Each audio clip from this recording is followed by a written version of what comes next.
everyone. I missed you guys so much. I should make up for this for sure. I've been gone for a bit, but I'm back now, and we have a lot to finish. You see, we have this whole we have this whole thing to complete, but I believe we shall be done with it very, very soon. So today we are on chapter 2 about the visionaries from this beautiful book, The Fascinating Story of Kibeho. And let's continue from where we ended. So about the visionaries, the whole situation of the operations began on the 28th of November 1981 in a school called Kibeho College.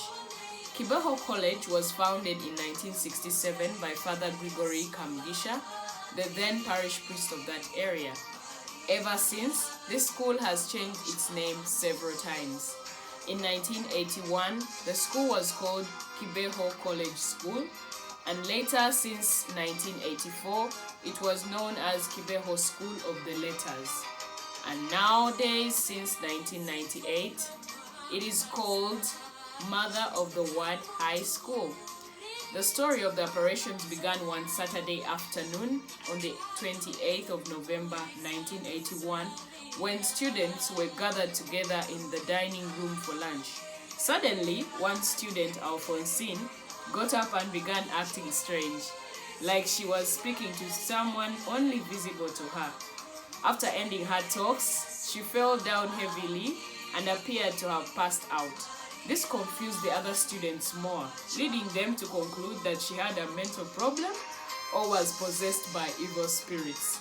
After a while, two more students, Natalie and Marie Claire, were reportedly visited by a mysterious lady, the same one as the one who was visiting Alphonsine. These two coming up lent more credit to the latter's story and turned the operation issue into something worth looking into more seriously. However, after May 1982, the news of the operations that had spread beyond the borders of Kibeho College started having an effect on the masses. Only 3 visionaries, and all were students of Kibeho College, have ever since been approved by the church authorities as true seers of Kibeho. Many claims of apparitions were received from the college and beyond. Common among these claims was the fact that almost all claimants were in their teenage years. People from all over continuously came up to claim they had received a vision of the Blessed Virgin Mary, and at times there were claims of seeing Jesus himself. All claimants were offered a chance to explain their experiences, but as far as the commissions of inquiry set up to find out the truth behind these claims are concerned, only 3 girls were able to convince them beyond doubt of what they were seeing. They were found to be saying the truth, and they had indeed seen who they were claiming to have seen: the Mother of our Lord, the Blessed Virgin Mary. Wow. The 3 seers recognized as authentic as far as the apparitions of Kibeho go are Alphonsine, Natalie, and Marie Claire. All these were students of Kibeho College at the time of the apparitions.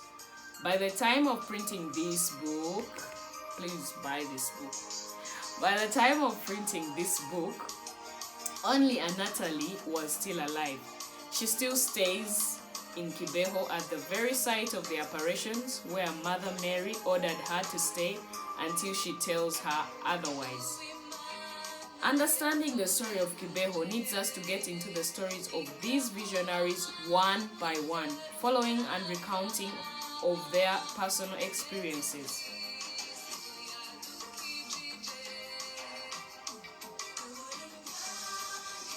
Understanding what they saw and what they had, and connecting their tales with the experiences of the eyewitnesses who closely followed the unfolding of this mystery that manifested in Kibeho. As we do this, we also need to reflect upon the personal experiences of these visionaries, contemplating as much as we can on how they felt during the apparitions. This will help us understand their fears, their humiliations, their moments of joy, their tears, their frustrations, all of which they experienced as a result of this special blessing accorded to them by the heavens. I want to repeat this. This will help us understand their fears, their humiliations, their moments of joy, their tears, their frustrations, all of which they experienced as a result of this special blessing accorded to them by the heavens. We are blessed. Suffering is not a curse. Yeah, at times we might be paying for our sins and stuff like that, but you get these blessings from heaven came forward with fears, humiliations, tears, frustrations. So let us be grateful even when we suffer. Please, I beg you, don't complain. Don't say you've not yet suffered, that's why you're saying so. No, let's go through it with Christ. Carry our cross with Christ. Okay, so through these stories, we will also get to learn how baffled they were by the blessing given to them and how much their lives were affected and altered courtesy of this blessing. As we go through the stories of the girls, we ought not to forget that before all this, these girls were just ordinary people, each with her own character and temperament and with different backgrounds. They were born by ordinary parents, brought up like any other Christian children, and with their personal character and flaws, plus weaknesses. Looking into the lives of these three seers opens our own eyes to the fact that apart from the common factor of being visited by the Blessed Virgin Mary, their only other linking factor before then was being in the same school. Yes, they were far from being friends. Their nature and character was quite different, and their backgrounds were totally far apart. This leads us to conclude that the criteria by which they were chosen is only known by the Blessed Virgin Mary, who chose them. Hopefully, as we go through their stories, we will get to understand why them. That is, if we carefully analyze the missions entrusted to them as per the operations. Wow, I can't wait. I hope you're with me in this joy to learn about each of the visionaries. You see, someone used to tell me that no saint has, every sinner has a past, something like that. They said every saint has a past and every sinner has a future, something like that. But all I'm trying to say anyway, I don't remember it so well, the saying.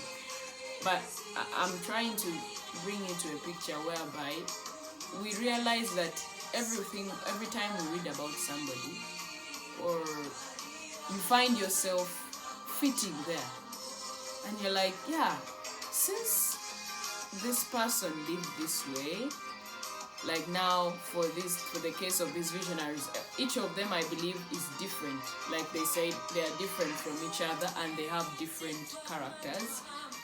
At least among the three, you'll fit somewhere. So once you fall somewhere, please emulate that seer, the visionary. Each visionary is worth emulating. After reading this book, I realized that you're not the only one going through the situation you are in. Actually, there are ancestors who have gone through worse and they have been there and they left it for us to keep going.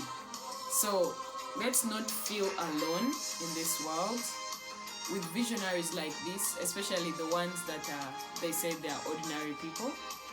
You get?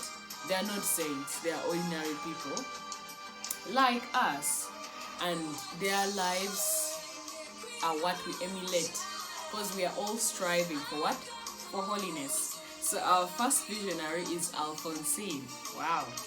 According to the people who knew Alphonsine well, she was born on the 21st of March 1965. Her parents were Thadde Gakwaya and Mary Immaculate. Alphonsine was the third-born child among the children of her parents. Her parents lived 3 kilometers from the parish of Zaza in the region of Kibungo, commonly known as Gisaka, and that is where she grew up. Alphonsine attended primary level at the Zaza Parish Primary School. During her primary school days at this school, Alphonsine was prepared for the official entry into the church, and on the 27th of July 1977, at the age of 12, she received the sacrament of baptism. That's Alphonsine right there. I bet you can see her. Growing up, Alphonsine was ordinary, just like any other ordinary Christian child of her days. She was taught the common Christian prayers and the normal catechism of the Catholic Church. She as a person enjoyed church music, and as a child she sang in the group of the Purei Cantores, a children's choir that sang at her parish. Alphonsine, together with her siblings, with many other children and Christians, attended Mass regularly on Sundays. Her home being near the parish, she sometimes attended the daily morning Mass on weekdays, especially when it was her choir's turn to sing. She was not the only child of her age doing this. Many of her peers who lived nearby also attended these daily Masses. In any case, as far as human judgment is concerned, nothing in her Christian life predisposed her to be a special case, meriting something out of the ordinary as far as all her peers were concerned. No special piety to talk of. Alphonsine was an ordinary Christian young girl who prayed as she was taught to like the rest, at least to the naked eye. But going further into her story, especially at the Blessed Virgin Mary's caution to pray with sincerity, with no hypocrisy, and advocating for prayers from the heart, when we recall Mary's words to this girl, "My child, I have been hearing your prayers." Wow. You know, there's something beautiful about Our Lady.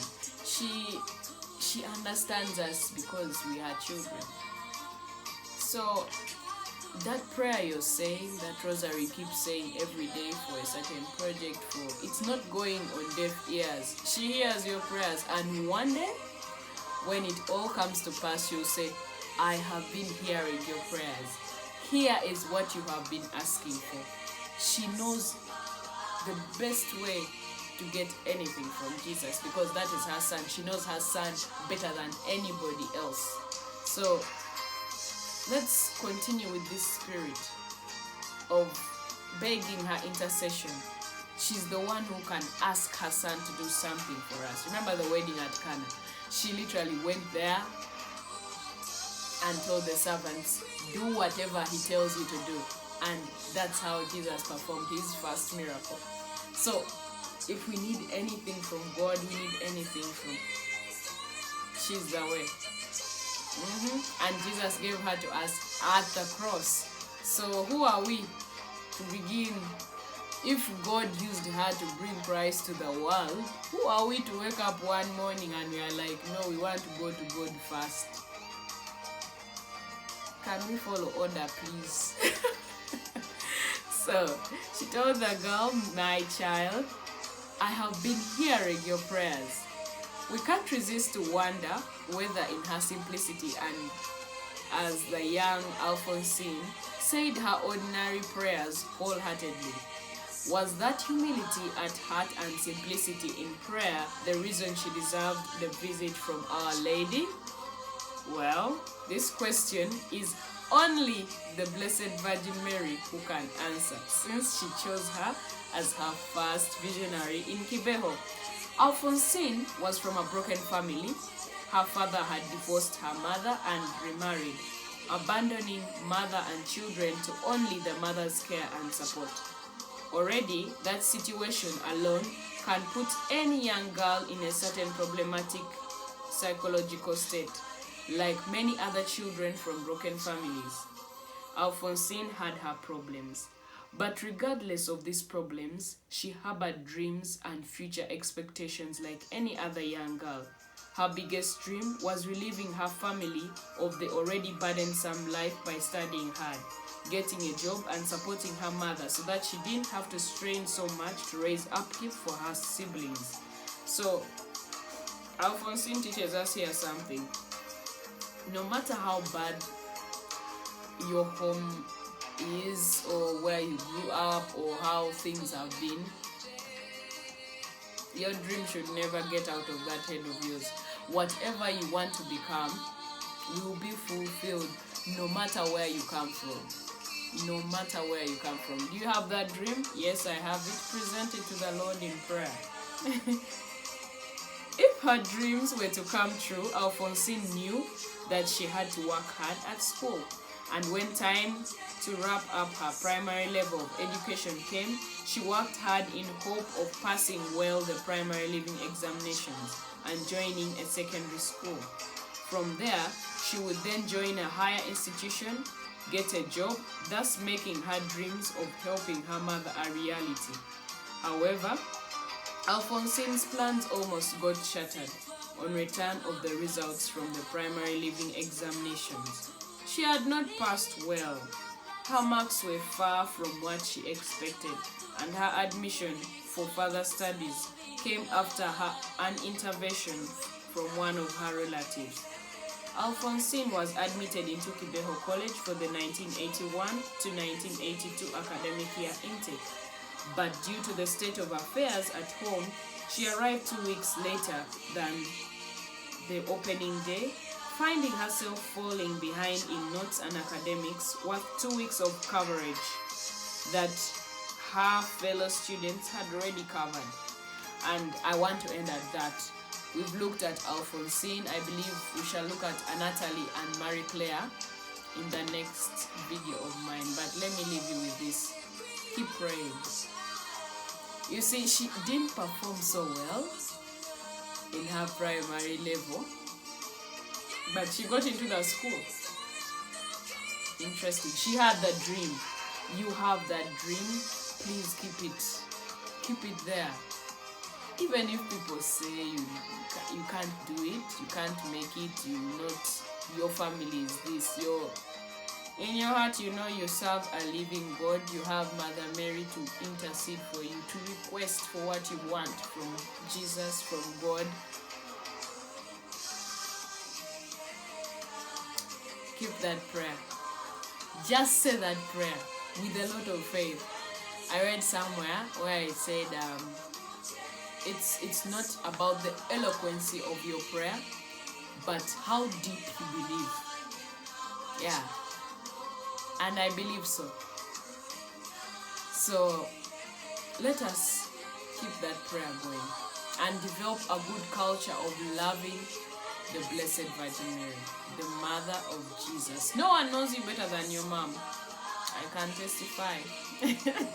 So I love you all, and thanks for watching.